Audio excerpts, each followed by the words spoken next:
welcome to Fun&Gun.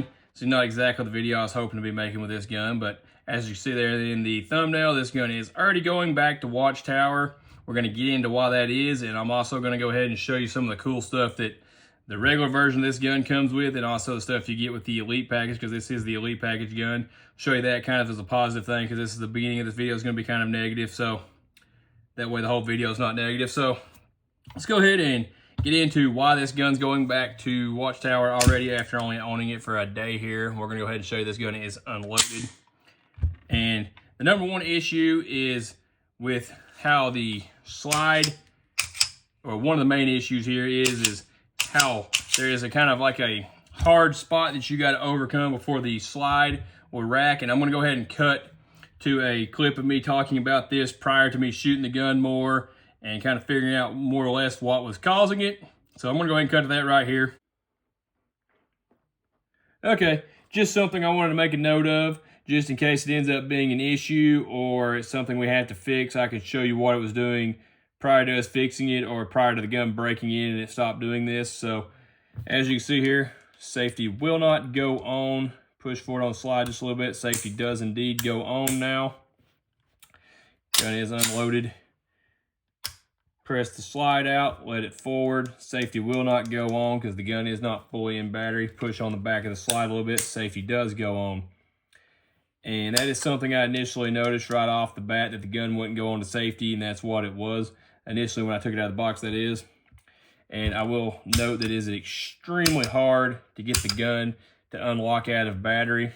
I'm not 100% sure if that's the way the barrels fit, how tight it is, or the little plunger for the trigger safety underneath the slide there. But figured I'd go ahead and make a note of this if it's something we have to address ourselves or just breaks in by itself. Figured I'd like to have a little bit of a clip here showing you what I was talking about prior to it being fixed. Okay, just something I wanted to make a note of, just in case it ends up being an issue or it's something we have to fix. I can show you what it was doing prior to us fixing it, or prior to the gun breaking in and it stopped doing this. So as you can see here, safety will not go on. Push forward on the slide just a little bit. Safety does indeed go on now. Gun is unloaded. Press the slide out, let it forward. Safety will not go on because the gun is not fully in battery. Push on the back of the slide a little bit. Safety does go on. And that is something I initially noticed right off the bat, that the gun wouldn't go on to safety, and that's what it was initially when I took it out of the box, that is. And I will note that it is extremely hard to get the gun to unlock out of battery. I'm not 100% sure if that's the way the barrels fit, how tight it is, or the little plunger for the trigger safety underneath the slide there. But figured I'd go ahead and make a note of this if it's something we have to address ourselves or just breaks in by itself. Figured I'd like to have a little bit of a clip here showing you what I was talking about prior to it being fixed. Okay, as you can see there, right off the rip, this gun, you basically couldn't grab the front of it right here and rack it like that with two fingers. You had to put your hand up against the red dot right there and get some force in behind it to get it to unlock. And it had a real tight spot, and it still does. It's nowhere near as buttery smooth as my Pew View here. This gun's just silky smooth. As you can see there, I can push it with one finger, and it's just awesomely smooth, I guess. And I will say I did have a few issues with this gun that weren't worthy of sending them back to Watchtower. If you want to see what those were, you can go back and watch the video on this. I fixed that stuff myself, but issues I'm having with this gun, I'm going to let them handle.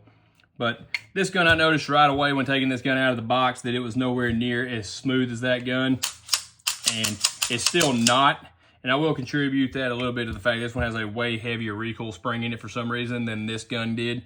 From the factory, this gun comes with a 9, an 8, and a 7-pound recoil spring. It currently has the 8-pound in it, so that is one reason this is a little bit smoother. But the metal on metal on this gun is smoother as well. As you can hear here, there's literally hardly no drag on it. Now let me do this one. You can hear it. I mean, you can hear the metal on metal in this particular gun. So definitely some drag in some spots on this one that you don't get on the other one. And like I said, the spring contributes to that a little bit. But I will talk about the spring. I did try the 9-pound out of this in a second, or I did try the 9-pound that come with the Pew View there in this gun, and that's actually how I got this gun to work good enough to actually film the intro and get to shoot at all. So the first thing is, like I said, slide there. As you can see, it's kind of hard to show that on camera, but I will say that I do now have it to where when you do that, the safety will go on. And what was causing that? The main issue was, as you can see there, it's not 100% fixed, but the biggest issue is right here, underneath right here where the locking lugs are at and the barrel locks up, is there was indeed a large burr all the way across one of the little ridges that lock into the barrel. And that was creating a tight spot, making it extremely difficult to rack the slide back. Like I said, you couldn't just do that with it before. You had to get some force in behind it. I was having to put my hand up against the red dot to get it to do that. So went ahead and knocked that burr off. That was something I was willing to go ahead and do if it made the gun run. And as you obviously can tell by the title here, it did not completely fix the issue. Okay, so the only way, like I said, to get this gun to run the way it did was to put the 9-pound spring in it, because I do feel like this gun may be a little bit oversprung, and I did shoot this gun quite a bit with different ammos, trying to get it to break in. Most of the footage you see is me shooting it with this Fiocchi 115 grain, and it's 1200 feet per second, so it's a little bit hotter than a lot of your standard 115 grain ammo. And I did kind of try to knock it into shape here using a little bit of 124 grain NATO, just kind of beat it around a little bit more, a little bit hotter ammo to see if that would loosen everything up. And it did run a little bit better with the NATO, but it never did run exactly right. And we'll get into that, is because of the fact that your ejector here, or not your ejector, your extractor here, it's hard to, there's no real good way to show this on the camera, but it jiggles around in the gun. And by it jiggling around like that, it does create a sporadic ejection of the gun, along with the heavy spring and that drag. I'll go ahead and insert a picture here of me getting a stovepipe with it. And then I'm going to go ahead and insert a clip of me shooting it and getting a case to stay horizontal here in the chamber and not eject.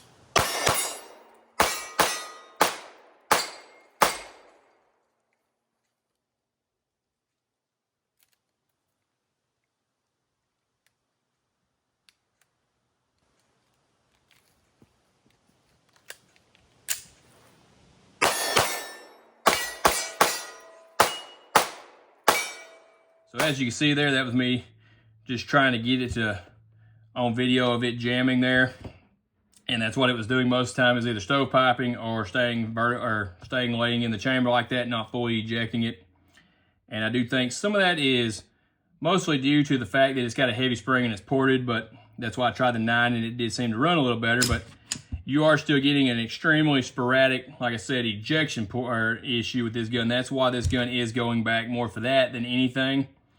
And I just wanted to obviously run properly because of how expensive this gun actually is. But if you watch, I'll try to see if I can catch it and slow it down a little bit. But I mean, the video, or the parts of me shooting it, and I could visually see it when I'm shooting the gun. You can see some of them flying out the right side properly like they're supposed to. Some of them flying forward. And then I had a buddy standing behind me said that he was also seeing them fly out the left side of the gun. And it sounds pretty odd, but I will say some of those might be bouncing off the red dot here and flying off because of how stiff this spring actually is. But what doesn't lead me to 100% believe that is the fact that if you watch the portion where the gun shoots the last round and it does not lock open, and when it doesn't lock open, you see the last case come out and it kind of just goes up and just falls off the left side of the gun there. Just barely has any energy behind it at all. Now, the reason it didn't lock open wasn't the gun's fault. That was just a dirty magazine. I went ahead and cleaned that magazine. It works fine. But that was kind of shows there that the cases are ejecting funky. They're not doing what they're supposed to. So, for how much this gun cost and the fact that I don't want to void the warranty on it, I figured knocking that burr off shouldn't hurt anything. But the fact that didn't fix it, I'm going to go ahead and let Watchtower take care of this one. I'm going to go ahead and send it back to them. You will see a second video on this when this gun comes back, and that's going to hopefully be me shooting this, enjoying it, and it actually running properly. Now, I will say, I do feel like my buddy over at the He Teaches My Hands to War YouTube channel could get this gun up and running properly and tune it himself, but don't really feel like we should have to mess with it for how much, like I said, this cost, and the fact that I don't want to void the warranty in that way. At least not yet. Like, I might put a flat face trigger in. I don't think that completely voids the warranty because I want to use a red dirt gold one anyways. But don't want to start filing and sanding on stuff in here, trying to make things work, tuning on things that we shouldn't have to mess with. So From what I understand, when I contacted Watchtower, I will say they have extremely friendly people at Watchtower. I've talked to them a few things about different things before I ever end up with either gun, just different questions I've had about them. Extremely friendly, really helpful, always answer all my questions. And they did say that obviously they're happy to take this gun back and fix it. And it's obviously kind of a shame that I had this gun no time at all and it's already going back. But the fact that they are willing to take it back and fix it's pretty cool. Obviously, I expect them to do that. But they said I should have this back in as little as a week, probably closer to 2 weeks. But till then, we're going to continue to play with our pew view here because it does work just fine. But like I said at the beginning of this video, I'm going to show some positive things about this gun. Don't want this whole video to be negative, but if you're looking forward to seeing this gun working, you'll have to go ahead and subscribe if you're not subscribed yet, and that video will be hopefully coming shortly. So let's go ahead and get into the cool stuff this gun does come with. This is the stuff that this gun comes with normally without it being the Elite package, because this version I have here is the Elite. So this is the hard case you get. Has the Watchtower logo, the Demolition Ranch logo, and Demolition on there. That's printed on like a hard patch stuck to the case here. It's a really nice case. I'm not 100% sure why you need the case. I guess if you want to fly with this, it does have the locks on it. And why I say I'm not 100% sure why you need the case, because inside of the case, you do have the Watchtower logo lasered into the foam there, which is cool. But inside of your case here is, you guessed it, your second case. And this is a soft case. And well, it's kind of a soft, rigid case. It's got a kind of some kind of something in there that makes it a little bit stiffer. So this is actually probably one of the nicest soft cases I've ever actually got with a gun, or just ever messed with in general. Got enough foam or stuff here where you could add patches to it. This is actually embroidered into the bag. It's not a patch, so that's pretty cool. Nothing on the back side. Let's go ahead and show you the inside of it. It's, like I said, it's a really nice bag.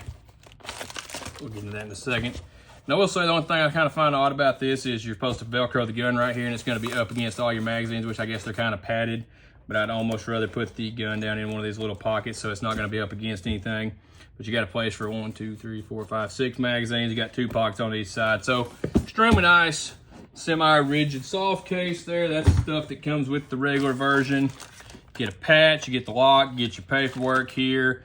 And the thing that I complained about on the pew view here is the same on this one. And if you're watching this Watchtower, go ahead and do me a favor. And I know you're getting these plates from Atlas, and it does include the screws right here, but these screws only work with an RMR.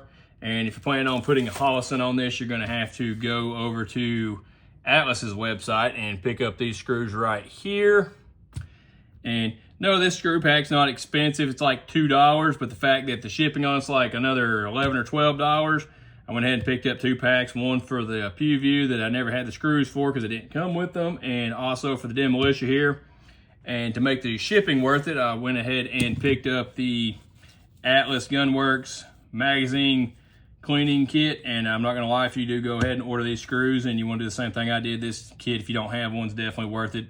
Pretty awesome. Got a brush here, got the little pin on the bottom of it, take the magazines apart, got the little mop here, little brush to dust out your mag bases. Definitely a nice kit for about 20 bucks, I believe is what I paid for that. So really made the shipping worth it to get these screws. Okay, so let's get into the cool stuff you get by buying the Elite package here. And the first thing gonna be your certificate of authenticity here, and it is signed by Matt. It's got the serial number on it. It's got when the gun was either made or when this certificate was signed won. As you can see there, this certificate's only 6 days old, so that's pretty cool, at least at the time of making this video. It's a nice hard piece of paper here, or kind of a more rigid piece of paper. Got that gold inlay on it. Looks pretty good there. If you want to pause it and read it, you can, but you get your authenticity card. Let's get into some of the cooler stuff here. You get you a Demolitia hat, which is a pretty nice hat. It's a button back hat, like a trucker style hat with the vent in it. Nice hat. You're gonna get yourself a Demolitia patch, which is really cool.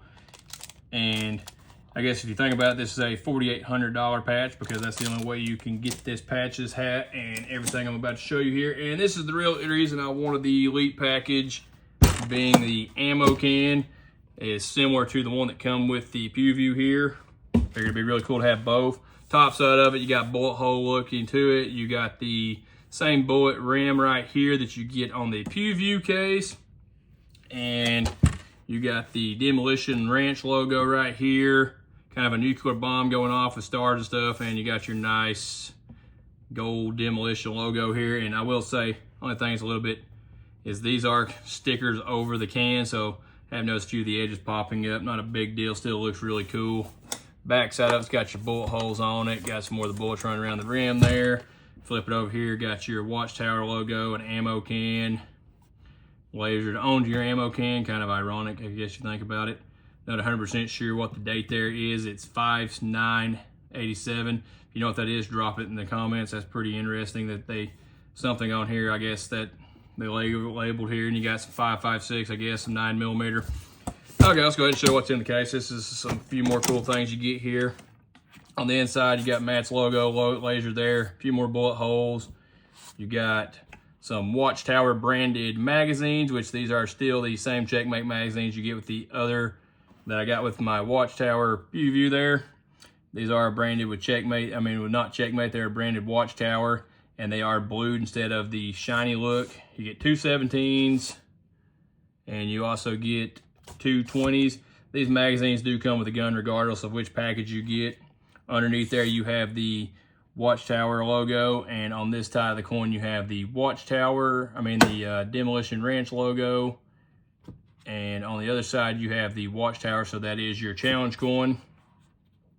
And obviously you have the cutout for your gun there. And it does say danger, and it's got a bomb right here on the handle. Not quite as creative as the one with the Watchtower, with the PewView. It has something about an ejection seat pull handle, so a little bit funnier on that one. Still kind of cool though, the danger bomb. But yeah, as I said, I figured I'd show you some of the cool stuff. Didn't want this to be just a complete negative video on the old Demolitia here, because this is an absolute beautiful gun.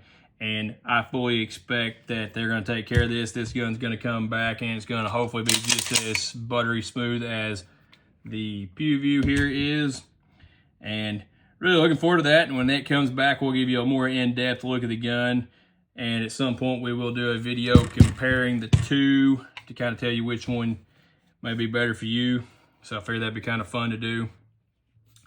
But until then, I guess that's all I really had for you. You're just going to have to like, comment, subscribe to see what ends up happening to this gun in the future. Okay, if you made it this far, I just want to say thanks for watching. Don't forget to like, comment, and share. If you're looking for more Fun&Gun right now, you can click one of the 2 recommended videos there. If you're looking for more Fun&Gun later, you can go ahead and click that there subscribe button. I sure would appreciate it. And if you're finding me from Facebook, go ahead and click that open app button at the top to make all that a lot easier, and I'll see you next time.